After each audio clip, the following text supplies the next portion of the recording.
Nos preparamos para los viajes espaciales, conocemos los últimos avances de la medicina y nos enteramos de los nuevos algoritmos que se están usando.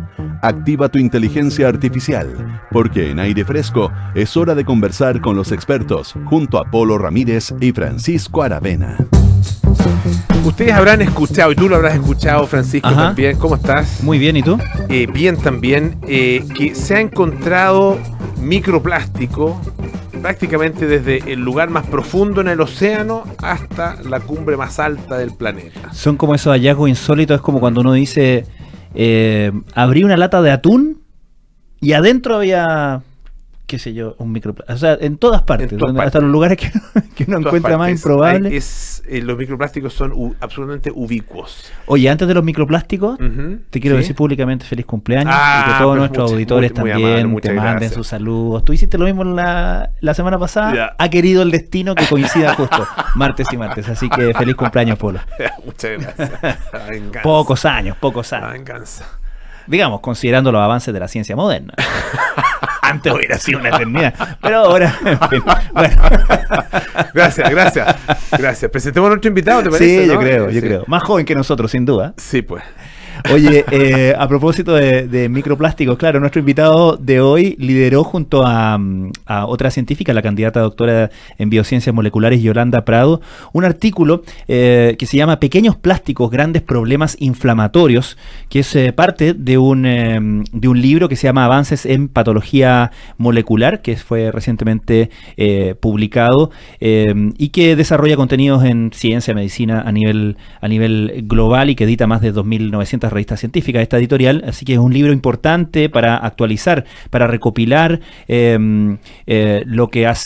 investigaciones que se han hecho en este campo y obviamente tratar de dar con nuevas vías terapéuticas, con nuevas técnicas diagnósticas, etcétera, etcétera. Y como te decía, su trabajo, su capítulo tiene que ver con esto de pequeños plásticos, grandes problemas inflamatorios, que da cuenta no solamente de, como tú decías, la ubicuidad, lamentablemente, de los microplásticos, la frecuencia, y eso voy a partir por ahí, Felipe, para preguntarte, pero de la frecuencia con la que sin darnos cuenta, nosotros estamos todo el tiempo metiendo esto a nuestro organismo, sino que también, evidentemente, los efectos que esto tiene sobre nuestra salud en asuntos tan serios, tan trascendentes como incluso las enfermedades neurodegenerativas que nos preocupan tanto y las enfermedades metabólicas como diabetes y esterilidad. Felipe Simón es profesor titular de la Universidad Andrés Bello y es investigador del Instituto Milenio en Inmunología e Inmunoterapia. Felipe, ¿cómo estás? Muy buenas tardes, gracias por venir. Buenas tardes, Francisco, Polo, gracias por la invitación. Quería partir por preguntarte eso. ¿Desde cuándo tenemos conciencia de cuánto microplástico absorbemos, consumimos cada día? Eso es un área de investigación emergente y relativamente nueva. ¿Ya? Pongámoslo tal vez en contexto. Nosotros tenemos absoluta certeza que estamos rodeados por plástico. En todos los lugares que habitamos hay elementos conformados por plástico. Y estos elementos plásticos son visibles a simple vista. Y aunque sean desperdicios, también son visibles. Una botella en un camino, claro, ¿cierto? Un trozo de un elemento plástico mayor que lo reconocemos como un elemento destrozado. Pero con el paso del tiempo, la manipulación, la exposición a otros agentes químicos, luz ultravioleta, se comienzan a fragmentar en fragmentos que ya no son visibles. ¿Ya? Fragmentos menores que el micrón, lo que llamamos microplásticos, aunque la Sociedad Internacional incluso considera los menores de 5 milímetros como microplásticos, y partículas incluso más pequeñas, del tamaño de un nanómetro, que serían las nanopartículas, claro, de plástico. Estas ya no son visibles y claro, no tenemos conciencia de la contaminación que provocan, pero a partir de unos 10 a 15 años se ha comenzado sistemáticamente a recopilar información de la presencia de estas partículas microscópicas o nanoscópicas, ¿cierto? En el medio ambiente, en la tierra, en el agua, en el aire y más aún dentro de los organismos vivos, en animales, en los seres humanos, porque indudablemente como son partículas muy pequeñas y como son de plástico, son de muy baja densidad, pueden ser transportadas por el aire, por el agua, y eso provoca que los animales y los seres vivos los comencemos a acumular. El artículo que mencionaba Pancho, pequeños plásticos, grandes problemas inflamatorios, usa esa palabra, ¿no es cierto? Problemas inflamatorios. ¿Por qué ese acercamiento en particular? Que el tema de los fenómenos inflamatorios en el organismo también es otro de los temas de los que como que se han puesto de moda, y a propósito de muchas patologías, ¿no es cierto? Se habla de los procesos inflamatorios. ¿Por qué ese acercamiento? Sí, exactamente. Bueno, nosotros en nuestro laboratorio estamos preocupados de todos los aspectos que rodean a las patologías inflamatorias, ¿ya? Y de lo que hay bastante certeza actualmente, aunque es una línea de investigación emergente, el rol de los microplásticos en patología humana, lo que hay absoluta conciencia es que la presencia de los microplásticos en los organismos, animales, humanos, provoca un estado inflamatorio mayor al normal, ¿ya? Se ha detectado microplásticos en sangre humana, en conjunto con el aumento de moléculas proinflamatorias elevadas con respecto a lo normal, y esto va en bastante correlación con la cantidad de microplásticos que se encuentran, ¿ya? Y también cuando su acumulación está en tejidos específicos, en riñón, se acumula en el hígado, se acumula en células de los sistemas reproductivos, y su acumulación, su bioacumulación, está en relación con la magnitud de la inflamación que produce. Y eso después conlleva problemas mayores, porque cierto es la base para anidar otro tipo de patologías. ¿Cómo se diferencia el microplástico de los otros agentes externos con los que nuestro organismo lidia y ha tenido que lidiar a lo largo de nuestra evolución constantemente, digamos? ¿Qué hace el microplástico? ¿Qué tiene que sea? No sé si tiene algo que sea distinto, más difícil de procesar, de desechar, de rechazar por parte de nuestro organismo. ¿Plantea un desafío en ese sentido a nuestro organismo? Claro. Una línea de pensamiento inicial era que los microplásticos no podían ingresar a nuestro cuerpo. Ya, eso ya está desechada. Y lo segundo es que aunque ingresaran, pudieran ser eliminadas. Claro, uno ¿ya? piensa, si me como algo que no debo comerme, bueno, lo voy a eliminar en alguna medida, ¿no? Exacto, pero las micropartículas, no los trozos grandes, las micropartículas tienen características que le hacen posible ingresar a nuestras células, y por lo tanto a las células que componen los órganos, y ahí se pueden bioacumular. Un trozo grande de plástico, si por equivocación nos comiéramos un trozo grande de plástico, es muy probable que ese trozo lo eliminemos en las deposiciones. Pero las micropartículas, sobre todo las más pequeñas, pueden asociarse con proteínas de la pared de la membrana y a través de esto acumularse dentro de las células, y la célula no tiene capacidad de eliminarlas, de expulsarlas, y por tanto se comienza a acumular dentro de las células y altera el proceso normal de desarrollo de esas células. ¿Y no provoca un rechazo inmediato? ¿No provoca una reacción, digamos, al sistema inmunológico? El proceso es paulatino. El proceso de bioacumulación es lento pero consistente, ¿ya? Es una línea de investigación emergente, como les decía, pero lo que conocemos es que este proceso va paulatinamente dañando el funcionamiento de los órganos, y por lo tanto su progresión se sostiene en tiempos largos, ¿ya? En tiempos largos, para que los mismos microplásticos puedan provocar una inflamación que pudiera desencadenar un problema orgánico, o hacer susceptible a una persona de otros problemas que ya conocemos, como por ejemplo coagulopatías o enfermedades renales, ¿cierto? O desórdenes neurológicos. Estamos conversando con el doctor en Ciencias Biomédicas Felipe Simón, que es profesor titular de la Universidad Andrés Bello e investigador del Instituto Milenio en Inmunología e Inmunoterapia.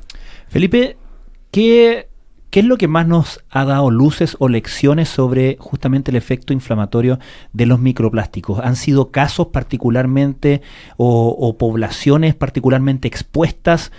¿Cómo se ha llegado a establecer ciertas causalidades y cuáles son, crees tú, las más relevantes de destacar? El punto de partida tal vez de esto fue tal vez nuestra propia experiencia, en que han habido otros casos de componentes que hemos utilizado en nuestra vida diaria y han generado algunos problemas de salud en la población, ¿ya? Es por eso que hay una plataforma de investigación in vitro en las cuales se testea esta hipótesis. Sí, ciertas partículas de la vida cotidiana pueden producir efectos en nuestras células. Y esto pasa con los microplásticos, ¿ya?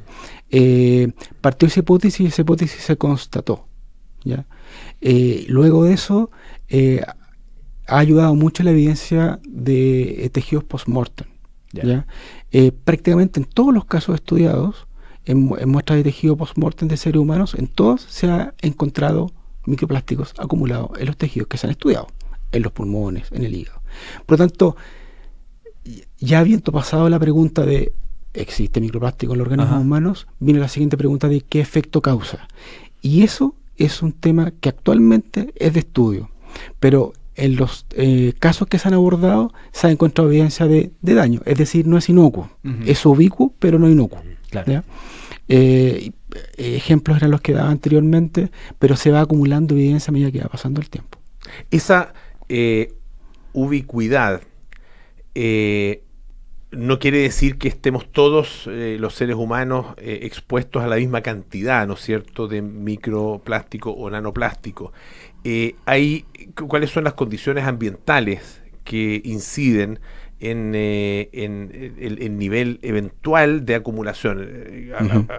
Básicamente, ¿de qué depende la exposición que tengamos? La pregunta es interesante porque va orientada a cómo afrontar el problema, ¿ya? Es decir, ¿cuáles tipos de polímeros que forman los plásticos son más dañinos que otros? Esa respuesta no la tenemos respondida. ¿Qué tipo de moléculas que componen los plásticos son las que más se acumulan en los órganos? Tampoco es una pregunta que tenemos respondida. ¿En qué órganos se acumulan más? Tampoco. Ni siquiera conocemos cuánta es la acumulación ambiental de microplásticos, menos conocemos la cantidad de microplásticos acumulados en nuestro cuerpo. ¿Las vías de acceso sí se conocen? Las vías de acceso son una por vía aérea, estamos respirando microplásticos, están flotando en nuestro ambiente. Otro es por vía oral, consumimos agua que probablemente esté con algún contenido que no conocemos de microplásticos, o consumamos alimentos, por ejemplo, alimentos derivados de animales, que ciertos productores de carne, que han bioacumulado microplásticos en los propios alimentos que han consumido. Y por esa vía nosotros nos consumimos. Y también por que probablemente sea la vía de acceso minoritaria, heridas, ¿cierto? O algunas vías de ingreso a nuestro cuerpo. Pero principalmente son respiratoria y oral. Felipe, a modo de recomendación para todos nosotros, después de hacer toda esta revisión, ¿dónde te parece a ti más urgente plantar una advertencia o una alarma o un cuidado que deberíamos tener todos, tanto en nuestra cotidianidad o quizás con, qué sé yo, la alimentación de nuestros hijos o con puntos sensibles? ¿Dónde crees tú que sería importante poner una advertencia, una luz ahí? Sí, esta es una de las situaciones en donde hay que actuar con mucha responsabilidad y cautela, ¿cierto? Tanto de parte de los investigadores, de los medios de comunicación, de los aparatos controladores del sistema de salud, porque estamos rodeados de plástico. Esto no significa dejar de usar los plásticos. Sería tal vez bastante ingenuo, poco realista decir que eso va a ocurrir, ¿ya? Una primera cosa que debe pasar es que cumplamos nuestra propia regulación. Nuestra regulación indica consumir menos plástico, claro, ¿cierto? Está la ley REP, ¿cierto? La ley de plástico de un solo uso. Eso debería ocurrir. Ahora, aunque ocurra eso, los niveles de plástico igual van a ser bastantes. Claro. ¿Ya? Por lo tanto, una segunda cosa que debería ocurrir en orden general es que monitoreemos los micro y nanoplásticos que están en nuestro ambiente. En Chile no los conocemos, ni en la tierra, ni en el agua, y menos en las personas, ¿ya? Como tercera cosa, que podría ser en paralelo o consecutivas, es que existe investigación suficiente para, una vez monitoreado y conocer en qué situación estamos, podamos saber qué moléculas de microplásticos son los que producen más daño, menos patología. ¿Y para qué?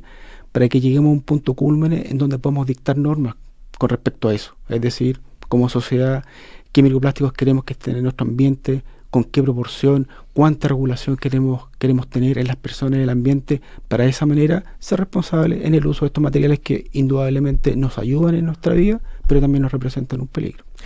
Uno podría considerarlo, el microplástico, digamos, y el nanoplástico, como una forma de contaminación, ¿no? Que es equivalente en términos de eventual daño y en términos también del conocimiento que se tiene, ¿equivalente a qué? A no sé, las partículas respirables, digamos, ¿con qué se puede hacer un parangón? Mira, tal vez un paralelo, porque el microplástico surge de la genialidad del ser humano, Claro. ya como muchas otras cosas que después del tiempo hemos descubierto que nos perjudican. El microplástico ofrece algo bien inusual, que es una abundancia extrema y una facilidad de dispersión muy alta. Lo quiero comparar, pensando en una respuesta para esa pregunta, con los metales, ¿ya? También tenemos muchas partículas que están configuradas por metales, pero estos despiden muy pocas micropartículas. Y cuando las despiden, estamos en un problema porque es más conocido la acumulación por metales pesados, ¿cierto? Que se acumulan también en nuestro cuerpo. Pero es mucho menos frecuente y ya está muy controlado porque medimos eso, medimos el agua. En cambio, los microplásticos son partículas que se diseminan mucho más que las partículas metálicas, pero que actualmente no tienen ningún control. Tal vez ese pudiera ser un ejemplo para situar la magnitud del problema. Les queremos agradecer muchísimo al doctor Felipe Simón, doctor en Ciencias Biomédicas, profesor titular de la Universidad Andrés Bello, investigador del Instituto Milenio en Inmunología e Inmunoterapia. Muchísimas gracias por estar esta tarde aquí en Radio Duna. Muchas gracias a usted. Muchas gracias. Francisco, muchísimas gracias también. Un gusto como siempre, Oye, Polo. les debo una explicación porque no estuvo con nosotros hoy día, el día martes, no estuvo César Gabler en nuestra sección Figura y Fondo que hacemos en conjunto con Fundación Actual. Bueno, tuvo ahí ¿cómo podríamos decir? ¿Un asunto de figura o de fondo? Yo creo que de fondo. Ok. Sí, porque si no, no hubiera faltado. Sí. No, ahí tenía un deber que cumplir, César. Así que la próxima semana va a estar aquí. Prometió in situ. Nos vamos, viene Cartas Notables con Bárbara Espejo, Nada Personal con Matías del Río, Josefina Ríos, Terapia Chilensis con María José Ollea, Arturo Fontenito, Noam Titterman y Sintonía Crónica Debut con Bárbara Espejo y Francisco Aravena, que ha estado muy bueno, muy bueno. ¿Sí? Sintonía Crónica Debut, sí. Elvis ayer. Un equipo. Y hoy día Derek and the Dominos. Derek and the Dominos. ¿Viste? ¿Viste Sí, que te pues. escucho? Muy bien. Chao, chao.